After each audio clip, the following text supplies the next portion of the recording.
The broadcast is now starting. All attendees are in listen-only mode. Hi, everyone. Thank you so much for joining us here today. It's Tricerat and Cornerstone. We're going to give it just a few minutes to make sure everyone is on. So we'll just wait until about 2:02, give it another minute or so, and then we'll get started here. So thank you so much for joining us, and just give it another minute.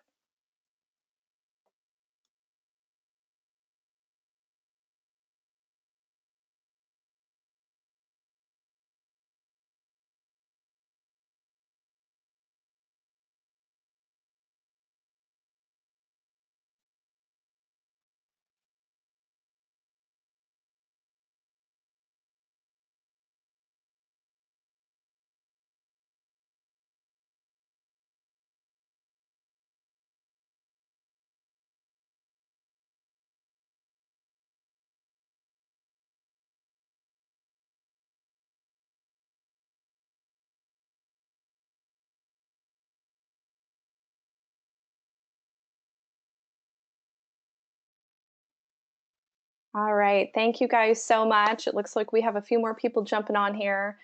So we just want to take a minute and say thank you so much for joining us today. I know, we're going to be talking about the new work landscape and gearing up for remote work. And it seems like as a lot of people transition away from in-person events, we have more online events happening. So we want to take a moment to say thank you guys so much for joining us today as we go through some of this information. We're Tricerat and Cornerstone, so we're going to be going over the new work landscape. So I want to introduce some of our attendees here. So we have Jeff Harris from Cornerstone IT. He's the client systems architect. We have Jim Morio, principal at Cornerstone IT. We have Andrew Parlett, CTO at Tricerat. And we have Hannah Byrne, COO at Tricerat. So I'm going to kick it over to Jeff, and you can get us started here with the agenda. Thanks, Allie, and thanks everybody for joining today. Thank you to Tricerat for hosting us. I just wanted to go over the agenda for today. So these questions were in the invite you may have seen. So this is our goal for today. We're going to try to answer these questions together as a group. So question 1, how can you ensure a secure work from home environment? How can you plan for a hybrid work environment? And how can you plan for a transition from traditional office work? So we're really taking a look at the current situation with COVID-19, people working from home, how to handle that, and then looking ahead to going back to the office. A little bit about Cornerstone.IT. We are an IT business solutions provider. We've been in business for 17 years now. We really focus on best practices and custom designs, kind of marry those together to provide for white glove implementations. We also offer managed services, so monitoring, maintenance, asset management, things like that. Quick note on some of our partnerships. We have an all-encompassing understanding of IT, so we have many long-standing partnerships, a very experienced team that will work together to put solutions in place. And Andrew will speak about Tricerat. Yeah, and I want to say thank you to our partners at Cornerstone of joining us for this webinar, and it's exciting to work with you on this project. So Tricerat's been in business for over 20 years, and really we've been experts within the EUC and remote desktop space, really looking at printing and scanning and managing deployment of these services to users in the enterprise. And so be it Citrix, VMware, Microsoft, in terms of their remote desktop technologies, certainly clients out to Windows, Mac, Linux, really across the spectrum. And so really looking at full management of printing and scanning in a way that's very easy and efficient for administrators, but also productive for users. And particularly when you get into the hybrid scenarios and cross platforms and ways that you can really layer in the solution quickly and easily across your existing environment and really make that whole process much easier. And so certainly today, as we look through this, while a lot of it traditionally has been in office environments, we can also look at ways for enabling remote work or that kind of transitional work, and how software like this can enhance that process. Thanks, Andrew. So two quick notes on housekeeping notes. If you look under the handouts in your GoToWebinar, you'll see there's two PDFs there, one from Tricerat and one from Cornerstone. Please download those, they're free. The Cornerstone one I can speak to. It's really about what we'll talk about in the second half of today's session, looking ahead, moving back to the office. And there's also a kind of digital coupon in there for a no charge 2-hour Citrix health check. The other bit of housekeeping is we really want this webinar to be as interactive as possible. So please post any questions that you may have and we'll make sure we answer them.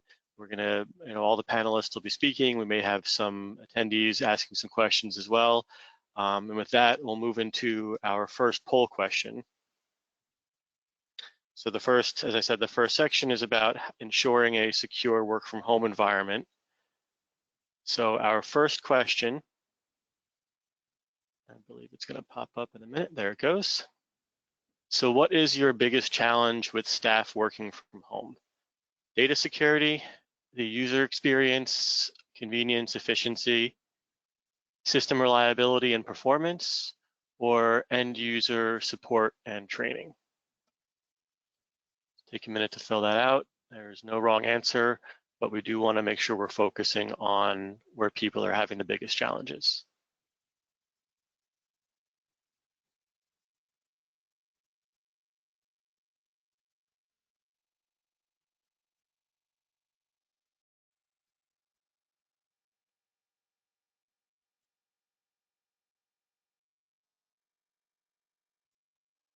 All right, so we get a little over 50% responding, so fill out your last minute answers and we can move forward.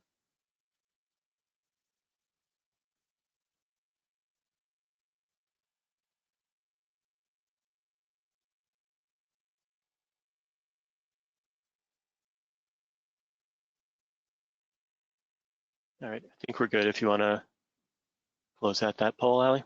Great. So what I'm seeing, I'm not sure if it was public information, we've got about, came up as 14% data security, 21% user experience, 43% system reliability and performance, and 21% end user support and training. So we'll move through the data security piece relatively quickly, and then we'll make sure we spend some extra time on system reliability and performance.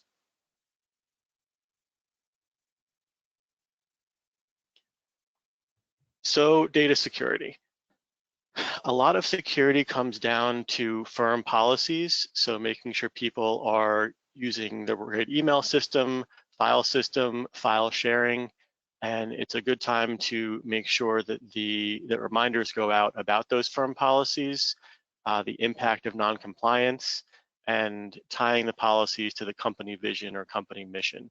It's often, I think a lot of us on this call are IT folks, and it's often, we all know how it is to send out an email and have everybody ignore it. Well, if it's coming from the executives and it's tied to the company's vision, the company's mission, it's going to have a lot more weight and you're going to get a lot more compliance than if it just is another IT email that people may delete. So it's a good time to do a risk assessment, evaluate the vulnerabilities that are in your policies and the technical setups that put those policies in place, and look for areas of potential data leakage and data loss. Staffing changes are something that unfortunately many firms have had to deal with. Many have had to make some difficult decisions and reduce staff. So whether it's layoffs or furloughs or people voluntarily leaving, it's important to make sure that both HR and IT are following those termination procedures that are in place so that you reduce your risk of people potentially trying to get into the network. You never know if somebody may not be happy about what happened. You want to make sure that you're still protecting the organization. Social media is an interesting one. I don't know how many of us are on Facebook and Twitter and Instagram and all the various social media But I noticed a trend in the first month or so of everybody working from home, where there were lots of, get to know me better, here's some information, and there were quizzes about your high school days or your relationship, and questions came up like, what was your high school mascot? And what's your mother's maiden name? And those are really social engineering questions where malicious actors are trying to collect information and potentially try to get into your accounts, change your passwords, and then you're locked out and you're in deep trouble. So be careful what you're sharing online and encourage your staffs to be vigilant too. If you want to get to know people better, you may as well call them up or have a video conference. You don't necessarily have to post lots of personal information online. Also watch for COVID-related emails and texts and phone calls coming from unknown sources. There's a lot of attempts out there to get people to enter their credentials, potentially viruses. Unfortunately, bad actors are just trying to take advantage of the situation. So it's similar to the risk assessment. It's a good time to remind everybody about staying vigilant. It's also a good time to do some security awareness training. So there's many offerings out there. Cornerstone offers a few where you can provide training on things that we just talked about, risks, following firm policies, staying vigilant on social media, and also there's more advanced systems that will provide fake phishing emails to your company, and if somebody clicks on it, they kind of get a reminder of, hey, you really shouldn't have clicked on this, it wasn't what you thought it was, and they may have to go back and take that training again. Yeah, Jeff, looking at the first and last one there with policies and just awareness, there's a lot of talk, or there's been, about like shadow IT while we're in the office, of people picking up different systems to chat or share files, or do certain work that's outside the normal IT bounds. To a certain extent, we have tools when you're on the network to be able to monitor that and check that. You can see what traffic's going out from the network and that sort of thing. But now, while users are mostly at home, that becomes even more of a concern, because they might not even be sending traffic through your network, or they to get their job done, finding tools and platforms outside of what's in your corporate bounds. So I like that last one about the awareness training. Is a lot of it's just making sure that users are informed and having that communication. And a lot of the work from home stories that we're seeing now is just making sure there's collaboration and communication between managers and their staff, but then also between IT. And to a certain extent, it needs to be asked, like, what tools, what part of your job is harder now while it's at home, and how can IT help facilitate some of that within the bounds, and making sure that it's done in a secure mindset, so it's not just the Wild West out there in terms of people at home. And we even get into like printing at that point. Like, do they know what they can and can't print from their home printer in terms of keeping security of your data? Is it easy for them to control where it's printed to? And so that's another area of management that you can help enact to make sure that users are equipped. You're not just assuming that they know what the right thing is, that you're making sure to equip them with the tools that they need in this kind of environment. That's a great point. Hannah speaking, I would also love to piggyback off the staff changes. We definitely are focusing a lot on furloughs and layoffs, but on the other side of it, there's onboarding. I know for us specifically, we've onboarded a few folks completely remotely, which presents an entirely new arena for us.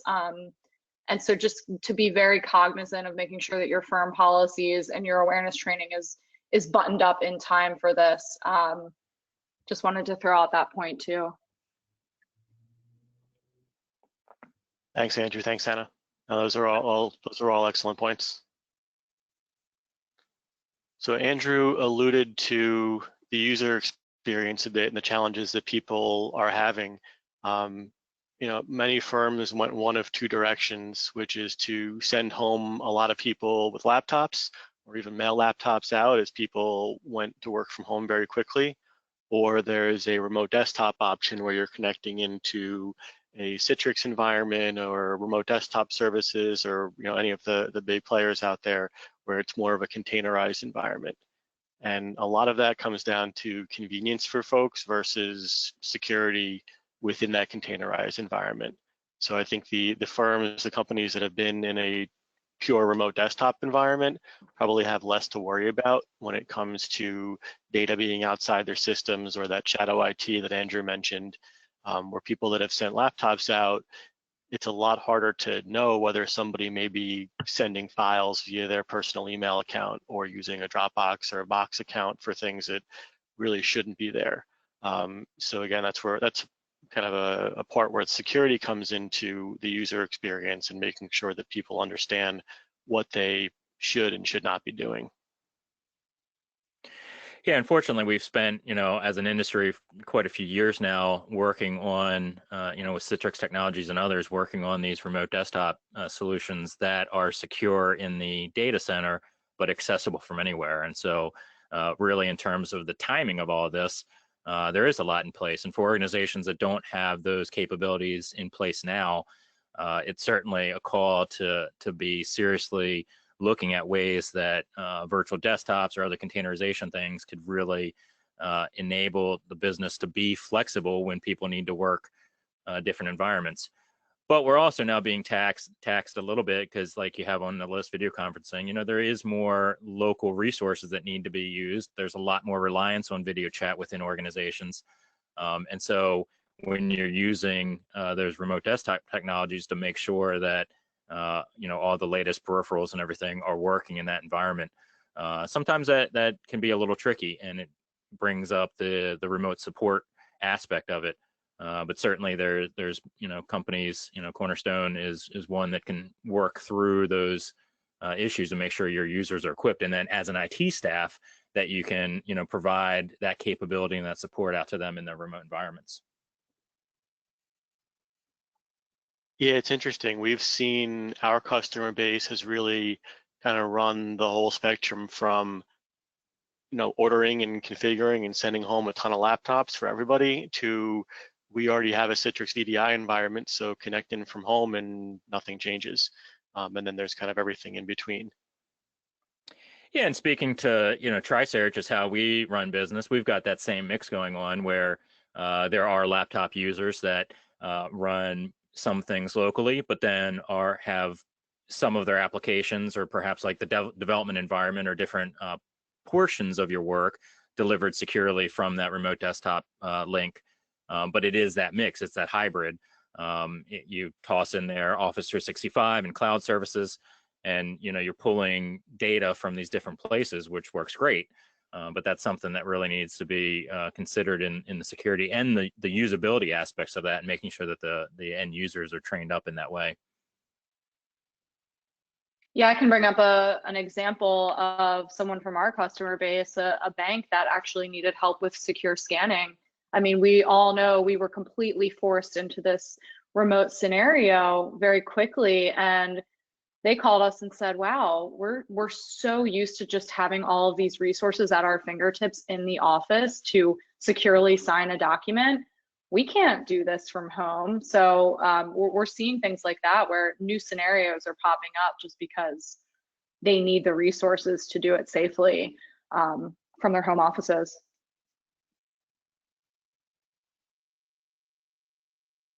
Yeah, that's interesting. Andrew brought up video conferencing, and I think having the resource is also, one of the resources that a lot of companies will rely on is their phones.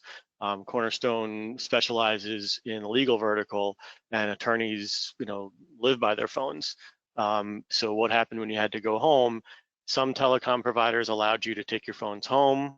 Others provide a soft phone option where you can use your phone via your computer. And other systems, you had no option but to switch to your cell phone. So now you're using personal equipment to do company business. And again, that's a great time to remind everybody of what the company's policies are for acceptable use, whether it's a company phone or a personal phone, reimbursement if you're billing clients for calls and things like that, and if you're being reimbursed for your cell phone plan. So really especially focusing on that acceptable use. And then the same for video conferencing. Zoom has been very popular. There's been some vulnerabilities with some of the free Zoom programs. There's been unfortunately, some things in the news where a big organizations using a free Zoom and somebody gets in that shouldn't be there and says things they shouldn't. So it may be worth investing in a go-to meeting, a go-to webinar like we're using today, a WebEx, one of the paid platforms that allow you to have more control, record your sessions, maintain security, especially if your company has compliance around those things and needs to make sure that information on either the phone calls or the video conferences is recorded and archived. Yeah, That's a great particularly. point. Oh, sorry, Yeah, go ahead, Andrew. I was going to add that particularly for EUC admins, sometimes the phone system is something in a different department or a different area, and for more lightweight work from home, that's not considered as much. But certainly, the ability and the options, if possible, to move to like cloud PBX and other cloud-based phone systems, and particularly to get that soft phone capabilities, and even better if it can be integrated in with a unified communications platform, really makes a big difference. And that's kind of when a lot of the workforce is working from home now. And again, speaking about Tricerat's environment, to be able to have the support team be able to answer phone calls the exact same way, and for sales and marketing in the different departments, that's been a critical piece of this. And so I know, speaking for myself and other EUC admins that I talk to, there's a lot on bullet point number one of that kind of laptop versus remote, but the complete picture oftentimes does involve some of these other services to make sure that the whole breadth of employees can do their tasks while at home, just the same as they would in the office without much interruption. Yeah, and you bring up a good point about people, kind of working their own way, their own pace, and in a lot of cases, people are now working when it's convenient for them. I know I have a toddler running around at home, so it's not exactly a 9-to-5 job anymore. Sometimes there's things that have to get taken care of, and that can be a challenge for IT, especially if you have a few IT folks trying to support the whole organization, making sure that if you already have 24/7 coverage, that's great. But otherwise, it's good to set expectations and let people know that, listen, if you're working after 7, 8 o'clock, whatever the firm says, you're going to go to an answering service or an on-call, making sure that people understand that if they're working at 2 o'clock in the morning, because that's what makes sense, they may not be able to get the IT guy like they would when they were in the office. Mm-hmm. Yeah, that's a great point. And just one thing I was going to add is really quick is from the end user experience. And Jeff, you talked about people wanting to work the way they want to work when they want to work. Think of an HR team, just making sure that the IT team is hyper communicative and doing an audit of the things they're using at home, the devices they're using at home. For example, they might just have a basic printer scanner that they use, and the automatic default might be that a piece of PPI scans right into Google, their personal Google account. So there's all these really small use cases that I don't think organizations have had to think about before. So great point about people wanting to work the way they want to work and how that affects the firm at large. Yeah, this has certainly been a stressor on IT folks, and I think in our experience, we've seen a lot of people, they went the extra mile, they got everything done, and kind of preparing for the storm now to see what happens next. It's definitely the new normal. It's going to change again. Hey, Jeff, this is Jim. If I could just jump in. The system reliability seemed to be popular in that poll. I wondered if I could ask some of the audience to maybe put in a question or a chat as to some of the challenges you've had with the system reliability.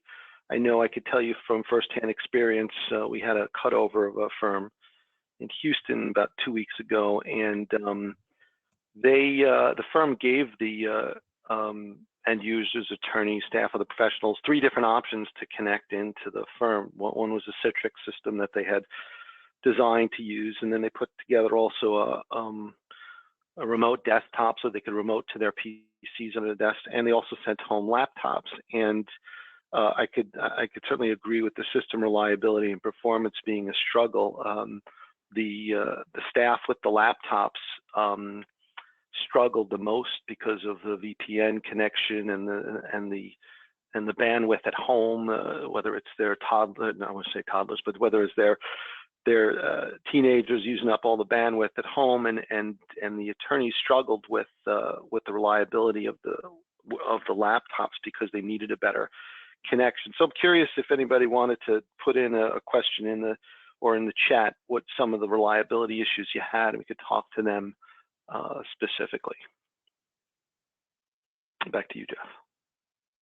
Yeah, I see we've got one that popped up here about Citrix, personal home Wi-Fi connectivity, extra monitors, docks being required. IT's kind of become the shipping department as well, because people just constantly need things to replicate their office environment at home. And that personal Wi-Fi connectivity is a big one. You know, you could have the most robust system in the world, but if somebody's got a very slow connection, and it's going to seem like the IT team failed. So it's a tough perception to overcome. Yeah, and no one solution answers all the problems. You know, the laptop gives the staff the ability to work offline if they're traveling. If they're not in a Wi-Fi area, they could still create documents, compose emails.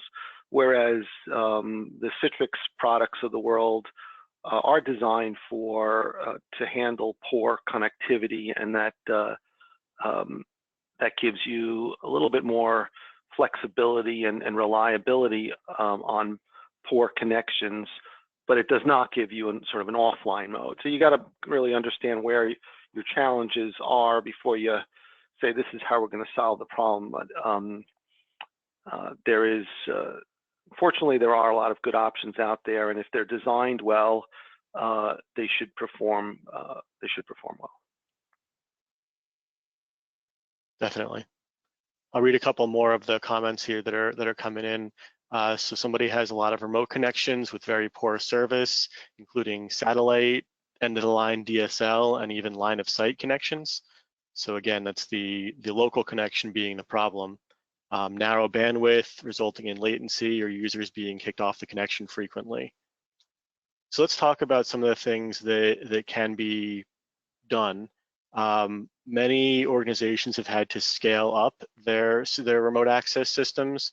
I was going to put a poll question in, but I don't want to make it, add too many. But I'm curious if people have had to add hardware to their systems, add monitoring to their systems. Health checks and stress tests can be extremely helpful to identify issues before they impact users. I mentioned that Cornerstone's offering that free Citrix health check earlier, and that's, there's plenty of remote systems that you can run health checks on, and stress tests can be extremely helpful if you're seeing too many users on a system or performance based on performance issues based on that.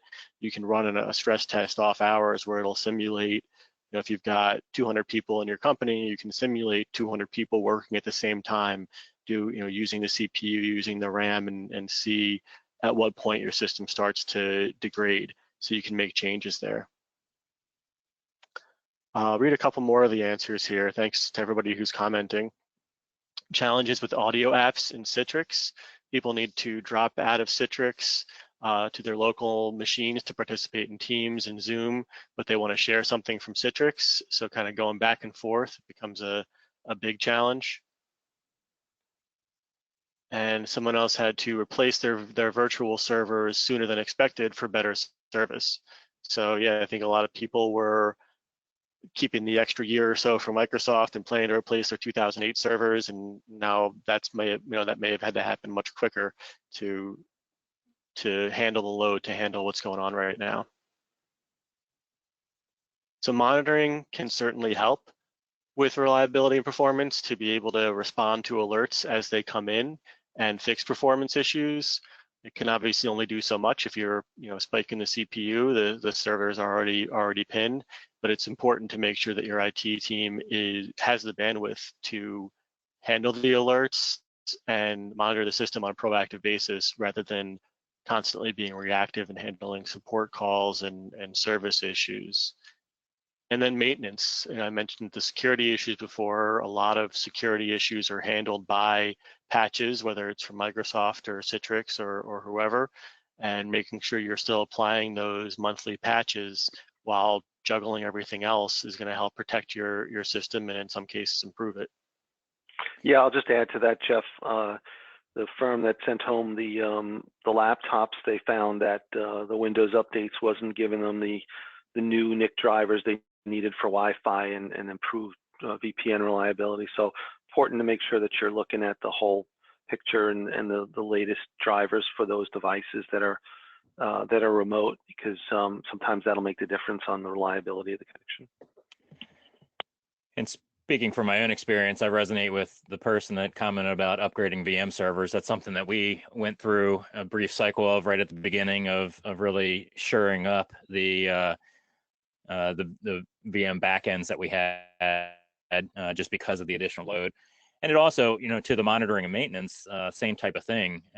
When we work down the hall from the data center, we get a little complacent with just being able to, walk in and hit a button or do whatever needs to be done on the servers.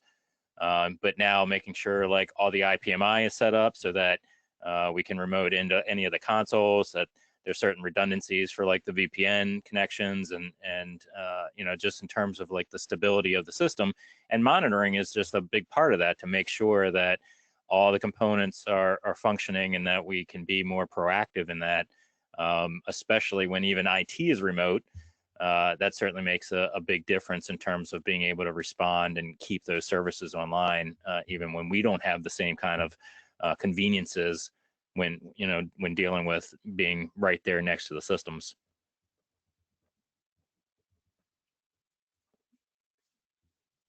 Absolutely. The other thing that I'd throw in, just kind of open for conversation, is about cloud services. Another thing from our personal experience is where we had some cloud services before, we've seen ourselves expanding a bit into that realm, partially because of how easy it is to access from anywhere, the scalability of it, how quickly we can bring things up in the cloud. And so a couple things. One is, question to you and, the panelists, but also the audience, if you're seeing more cloud usage from that. But then also that brings up the same kind of management questions of having something that can bridge the gap between on-prem and cloud, a service like Citrix Cloud, where you could deliver apps and desktops from either space. But for you guys at Cornerstone, what are you seeing from some of your clients as far as, are you seeing more cloud use or maybe the same, or what are you seeing in this time? Yeah, and I could comment on that. Certainly Office 365, for those law firm clients, they're using their cloud document management system. iManage is a popular one.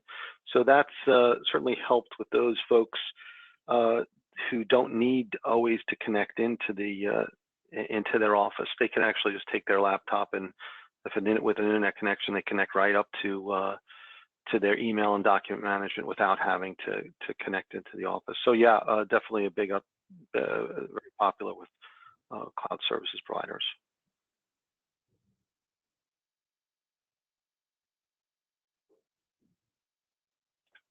Were there any other questions? If there are, please put them in the questions box. Or I do want to make sure we spend enough time on this topic since it was the most popular.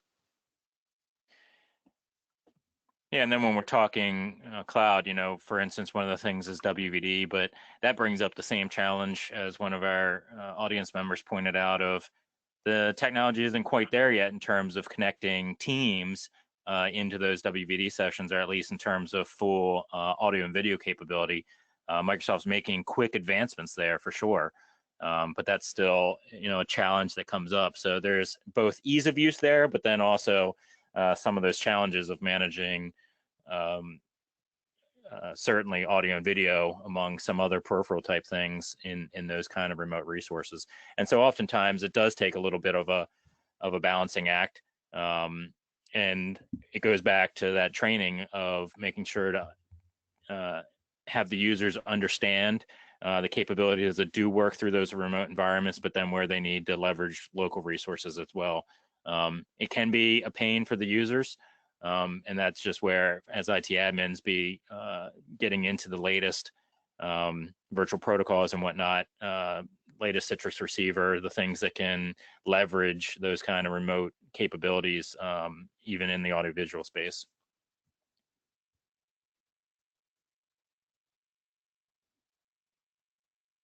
Let's keep the conversation going. I think a lot of the topics in end user support and training we discussed in the previous sections. So I think this is, again, please post any questions or comments that you have. Ticket volume has been a huge challenge for firms. One of my customers, they said that within the first month, their ticket volume tripled.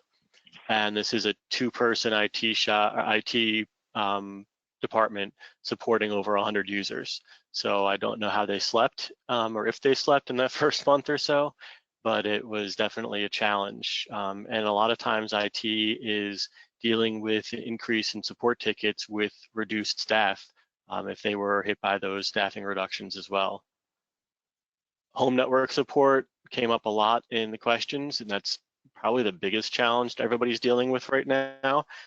So it's interesting. I think, you know, system reliability and performance was the big topic, but I think a lot of times it's not your system, it's the end users and their local networks or their local ISPs. So that was something that I have to say I've been pleasantly surprised with how, you know, I kind of thought that residential providers were going to have a lot more problems than they did. But then again, if you had a slow DSL connection before, you still have a slow DSL connection, which makes it hard to connect to the company's environment. Yeah, we certainly have some users on those DSL environments that, you know, will usually opt out of video for those kind of calls just for their own bandwidth. And to a certain extent, you know, that connectivity is something that it can, in some spots, is as good as it can be, or there's not a lot that can be changed. Wi-Fi, then, you know, even after you get that internet connection, the Wi-Fi is the next step. In some cases, if users could plug in an Ethernet adapter, if it's a laptop and they can get a USB Ethernet and they're working somewhere close enough to their, you know, to their cable modem and router or whatever it might be to plug in, that's always going to be ideal. Or in you know, some cases, it is putting a new access point, either a new all-in-one or an additional access point or repeater somewhere in the environment. You know, obviously, one of the tricks here is that every home is different, and trying to diagnose that remotely for people that aren't IT experts can be quite difficult. But you need to keep in mind those pieces. And then again, in some cases, it's training to make sure users understand, you know, the range of Wi-Fi or the ability to plug in if possible, or those type of things. And those can really have a significant effect on their overall experience, what they perceive as the company performance, even though it's certainly local challenges on their own end. Definitely. And there's a comment here from Susan who said that her company encouraged users to go to their ISPs, and more than a few of them actually upgraded the user's equipment right away at no charge. So it never hurts to ask to fix that performance if you've got a slow router or if you've got a slow connection. Or, you know, ISPs are out there and they're doing their best to help, which is definitely a good thing right now. Yeah, that's a good comment and a good story to hear from those ISPs. Of course, another option is if your company has a cell plan and you could get LTE hotspot devices. Now, this is kind of hit or miss because LTE, of course, is generally slower and more higher latency anyway, and then is also subject to where you are in the house or the nearest tower and whatnot. But if the ISP is having trouble or home Wi-Fi or that type of thing, it is an option, and in some cases could be the better option of what's out there to just deploy one of these LTE hotspots and for the company to have them on their plan. Of course, there's issues of then the amount of data they use and whatnot, but generally those company plans have some visibility and management into which SIM cards are using the data and then how much you have left on the plan. So that's certainly an option to consider in some of the more challenging areas. Definitely. Let's talk a bit about remote deployments. I know it was alluded to earlier. What I've seen is that IT folks really need to prioritize projects because in many cases, the budgets have been cut or projects have been put on hold due to the situation. But if you are doing those remote rollouts or cloud migrations, it can be a bit difficult to do with the machines. Either, if you're not in that remote desktop environment, the machine's off the domain, off the network, and you're trying to push software, provide instructions for people to kind of do their own rollouts. So if you have any stories or questions about that, please put them in the questions box. And obviously, whenever you do a remote deployment, training comes into play. And when organizations are used to having a big conference room meeting where they're shown how to use the new system, or more hands-on where you're in person, that's obviously not happening right now. So how do you address those challenges? What we've noticed and what we've seen, and we work with some pretty big training companies out there, is that persona-based training tends to work well. So providing multiple options for people. So for example, you may have people that do best with reading documentation and trying things on their own. Some people that hate reading and want to see a video and still try it on their own. Others that want to be part of a live training with an instructor that they can ask questions, whether it's via video conference or on the phone or screen share. And other people, maybe the executives or the VIPs, maybe don't want to be in the big group training and need a little bit more one-on-one time because they may not want to ask questions. So it's helpful to adjust your training accordingly and provide multiple options for different personas in your company. It's also helpful from a communication standpoint. I think we all know the joke where I just attended a meeting that could have been an email.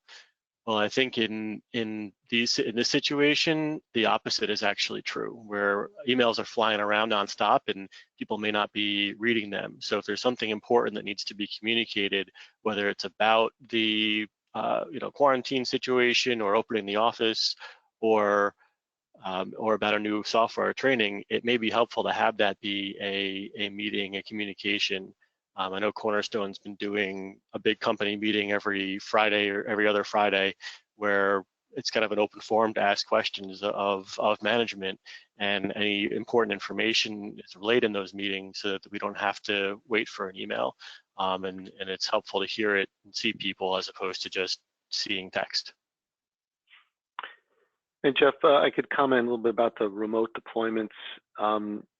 With another rollout we've had recently, Windows 10 laptop rollout, the firm was allowed to have people come into the office to pick up their laptop, and so we took the opportunity, people wearing masks, and so they came in. The employee came in, picked up the laptop, did a little one-on-one testing right there with the IT staff and a trainer, made sure that they could work offline, and then took it home.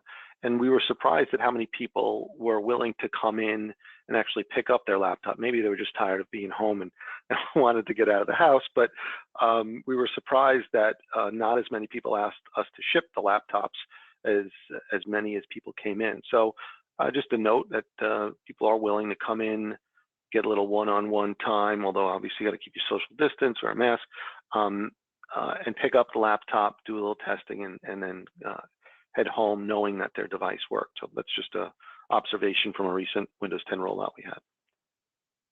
Thanks, Jim. So let's kick it to our next poll question.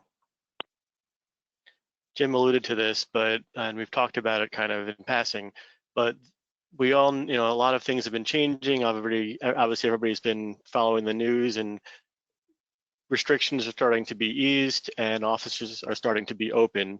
So how soon do you see your office reopening?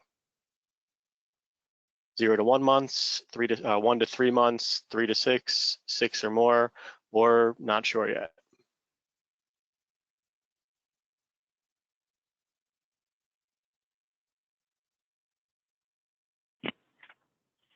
Yeah, we talked about this kind of being dependent on where you are in the country, and a little bit of it's just a little bit of speculation, but interesting to see kind of what people are expecting at this point. Right. We heard a couple of New York firms saying that they're not opening until after Labor Day, and then we have some firms in the South who it's optional at this point whether people want to come in or not. So yeah, depending on where you are in the country, it does seem to be different. And we're getting some votes coming in here. Yeah, it looks like we're almost 50% saying in the next 1 to 3 months, but a little more than 25% saying not sure yet. So there's definitely a lot of uncertainty out there. You can switch back to my screen, Allie. I'm encouraged by the 1 to 3 month number. I'm hopeful. Yeah, definitely. So what we want to talk about in the next 15 minutes or so is how do you plan for a hybrid work environment? And also how do you plan for that transition from traditional office work? So it's kind of a two-headed monster is the hybrid work environment where you may have people in the office and at home, but also how things are going to change from the traditional office. So we have another poll question. In addition to when you're coming back, how many people are going to actually come back full-time? So what percentage of the company you see returning to the office full-time? And can I just give a best effort guess here? Yeah, and if people want This is a really interesting one too. I was just reading about the importance of, IT making sure that the people at home aren't getting the short end of the stick, in terms of, how they get their tickets answered and all of that, the equipment that they have. We just talked a lot about at-home networks. So I think that's going to be a really interesting juggle for organizations as we start to see this hybrid approach.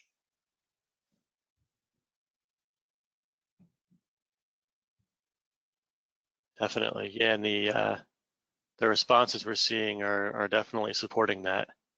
We've got the majority is saying about 50%, and the second choice is about 75%.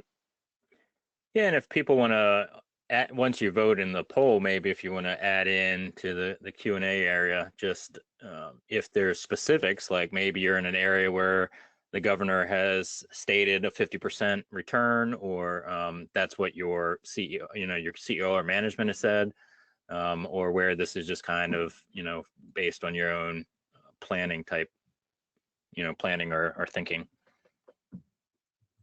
But yeah, 50%. 50% seems to be the. Yeah, 50% is the big winner. That's for sure.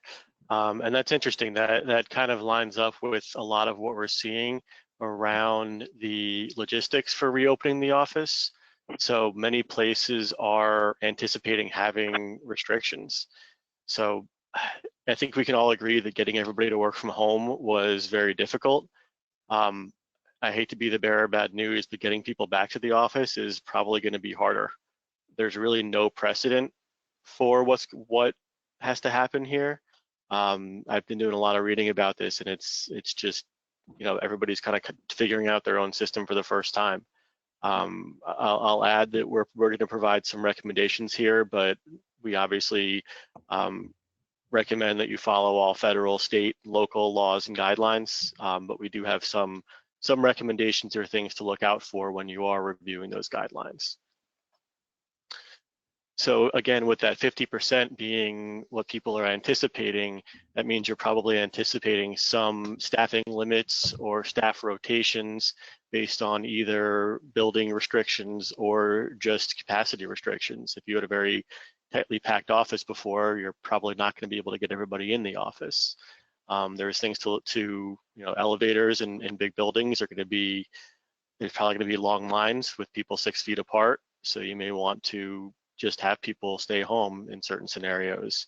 A lot of offices are talking about doing temperature checks and having daily health surveys where you have to send a note in saying, I don't have a temperature, I don't have any symptoms, and now I'm going to come to work, rather than coming in and potentially having symptoms and causing a bigger issue. There may be limits on hours for people, as the office needs to be sanitized every evening, every night. And some people may have a reason to continue working from home, whether it's health reasons or childcare reasons or any other personal reason. I think we've seen I think it's Twitter and Google and a couple of big companies out there, big tech companies have said that they're going to allow people to continue working from home either through the end of the year or indefinitely. Interesting comment about elevators and elevator lines. Didn't think about that. That could pose a challenge for cities, big buildings, and getting in and out of the building. That's interesting. Yeah, absolutely. We're all used to sitting, standing in the packed elevator or wherever it is, and that's not going to happen anymore. Yeah, and this is a huge onus on the company itself to protect their staff. Like you said, this is unprecedented. We haven't dealt with this before. And so it's going to take time for everyone to get their heads together to change company policy, employee handbooks on what's acceptable, what's not acceptable to protect, both the employee and the company. So we're going to see a lot of legislation come out of this. Yeah, definitely. And there's going to be, I think, policies put in place, even beyond legislation. I think there's going to be company policies put in place. I've seen a lot about people putting up signs regarding social distancing, shutting down public areas like the kitchen, the water cooler, the coffee station, identifying the maximum number of people that can safely be in conference rooms and then taking out the rest of the chairs, making sure that masks are required and even provided if people don't bring their own, and then removing high touch points. Sure. Taking remotes away, taking whiteboard markers away, leaving doors open and lights on, and encouraging people not to touch door handles and light switches. It's just a whole new world out there, especially from a business standpoint. Completely different. We did see some comments come through about people. Oh, yes. Basically surveying their own work staff to see kind of what their needs are in terms of, do you need to return or can you work remote longer? So that's kind of taking that balanced approach of, okay, even when the government says you can do such and such, you can still make certain decisions based on your own company needs and the workforce. And if some people are willing to do more work from home, then that helps alleviate some of the things that you were talking about. Of you can have an easier staged and approach of less workforce in the office at a given time. Absolutely, yeah, and kind of just touching on the last two notes here, keeping IT folks safe when it comes to desk side support when it's absolutely necessary. Let's say there's a printing issue or a power issue. Making sure people have masks and gloves and are enforcing social distancing. And then vendors and visitors, making sure that anybody who absolutely needs to be in your office is following the same standards as your employees. And then in really any deliveries and packages should probably just be left in the elevator area. It's going to be a much different world. A couple questions did come up. I'm sorry, Jim, go ahead. No, I saw Marita's post about Cushman Wakefield having an excellent return to office policy. So thank you, Marita, for that recommendation. Yeah, that is, I did read through that. That was a really good document. A couple of questions or notes came up about, or there's Susan here says there's a big concern about people coming back, not even from a health standpoint, but from a data standpoint. So syncing up data. So our thoughts on that are exactly what you're saying, Susan. There's most likely going to be a big influx of outside data, and it needs to be scanned for viruses and malware. Need to prep for the systems to sync up, and now's the best time to start preparing for that. Whether you're going back in a month or in 6 months, making sure your system is ready is important. Same with laptops. Too is education out to the users of making sure they understand of, okay, if you have roaming profiles and you're coming back with a laptop, that first login might take a little while, or you might be seeing messages, and then what to do in the case of an error. But letting them know that some of this won't be out of the as expected, not out of the ordinary, but they might think something's wrong just because it's taking a long time to get that first login back in. Absolutely, yeah. Communication and preparation is going to be extremely important. For those firms that did send laptops home, there's kind of 2 steps to take there. One is the actual sanitization of the laptops, And then second is the data, again, making sure that if you didn't have control and people maybe could have installed software or had admin rights on their machines, making sure those stay on a DMZ or a guest network until you have a chance to review them, most likely wipe and reimage them, and that comes after the machines are actually sanitized. So people may not be, and I've talked to one firm recently about they're probably just have people drop their laptops off when they get into the office, and they might get them back in a couple of days once everything is taken care of, because there's so many things to take into consideration. We talked a bit about the hybrid system, so having some people in the office and some people at home. So policies are going to change based on the data and communication policies. And again, it's important to tie those policies to the company vision, maybe have them come from the higher ups so that it's not just something from IT and people are, again, putting in those shadow IT to sidestep what's going on. You want to make sure that everybody's on the same page and acting with the best interests of the company in mind. And then role changes related to staffing changes. You may have people coming in wearing multiple hats. I think Hannah mentioned, doing some hiring, and obviously there's been staff changes throughout across the board. So people may need rights and permissions that they didn't have previously. I do want to get to the questions. This is our last slide here. So when it comes to planning, I mentioned it's going to be difficult to put this all together, and it's probably going to happen pretty fast. I think within a couple of days back in March, most areas went from 100% of people in the office to 0 people in the office. And what we've seen coming from governors and state and local governments is the announcement comes out on Monday and goes into effect on Friday. So that's not going to be enough time to prepare. So really start planning now. And as Andrew had mentioned earlier, talk to your people, make sure they understand what's happening, why it's happening, and that everything is being done because you care for them and want to make sure that they and the company are protected, and that we all have a shared responsibility for everybody's health and the company's health from a physical health, but also financial health standpoint. Yeah, and we get emails from our CEO fairly regularly, just as far as latest on what the our particular governor saying and that sort of thing. And for the most part, people are understanding what the government's saying, but then just making sure that they know there are some plans in place. And for IT people to talk to the management of the company to make sure that there's plans for what's it look like for 25% return, what's it look like for 50 or 100%. Do we need to implement a staged approach? And so that when the government comes out and says, okay, here's what the new rules are, you've got a couple contingency plans ready to go, so you can implement those quickly.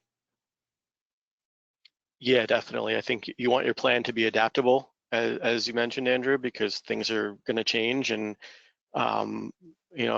Cornerstone and Tricerat are both based on the East Coast, where people may live in different states. For example, I live in New Jersey and work in New York City. So each state and each city could have a different law and a different rule. So you have to plan for all of those different scenarios, and then make sure that you're communicating well. Communication is always key. Do it early and often. Start now. Provide people what you have and what they can expect. Provide that training that we talked about before the office opens, and communicate with people using multiple methods. Some people are going to ignore your emails, some people are going to read them. Sometimes texts are better, sometimes recording a video or having that company Zoom meeting or company video conference. And similar to what we attempted to do with this webinar, have it be a two-way communication. Let people know that their thoughts are valid and appreciated, and that we're all in this together. So we are almost at the top of the hour. I do see a couple additional questions about Windows 10 Quick Assist, a clean desk policy. I'll open it up to the panelists to answer those. And if there are any additional questions, my contact information and Andrew's are at the bottom of the screen here. I do want to thank everybody for joining, and leave it up to the rest of the panelists if they wanted to provide a final word. Yeah, just to talk about that Windows 10 Quick Assist, I think that's a great point. to have, and that's something in Windows 10 and a built-in tool to be able to remotely support somebody, whether it's right now while they're at home, or even once they come back into the office, still even providing remote support, from your desk to theirs without having to go in person. So there's other tools and technologies that you might have in place to do that. But it's real nice to have a workable option built into Windows 10, which is that Quick Assist. Hannah, you had brought up some things about, like in the hybrid environment and meetings. I don't know if you wanted to expand on that. And then there's also this question about like clean desk policy and, some ideas around physically keeping things clean. Absolutely. I think the question says, what about instituting a clean desk policy? And that is 100% in the purview of what management can and should be doing right now. And so I would encourage everyone to have just a feedback loop with their management. Keep the conversation going very continually. Like Jeff said, be early and do it often with the communication. So I would definitely encourage any manager to survey their staff on what is important so they feel like they have a voice.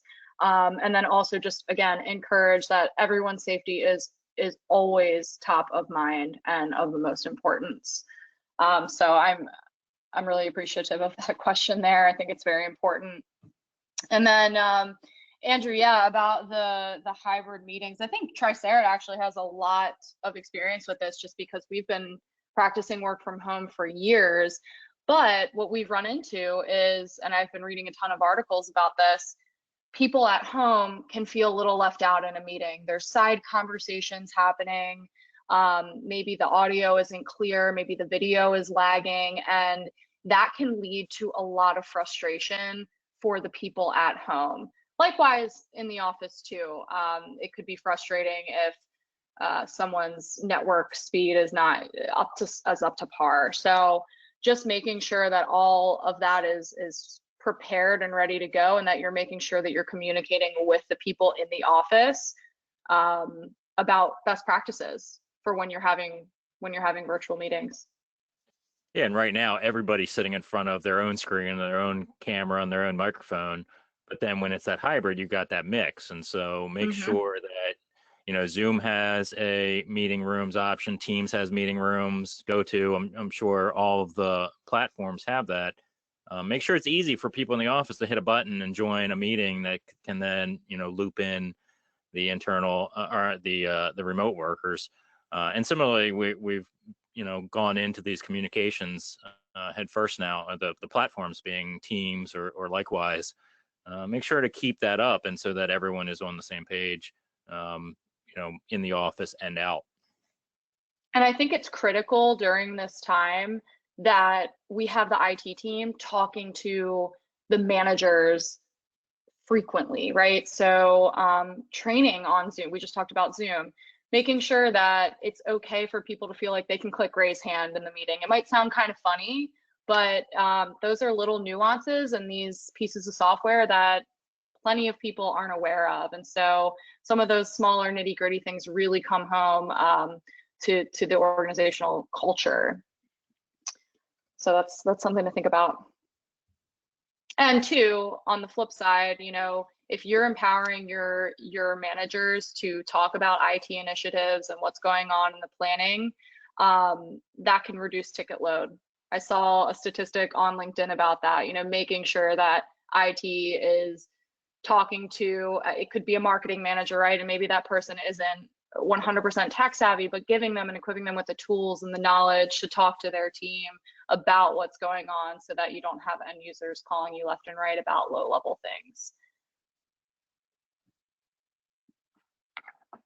These are all great points. I know we're over time a bit here. I do want to thank everybody. Thank you to our panelists. Thank you everybody for your contributions, for your questions. Thanks everybody for attending.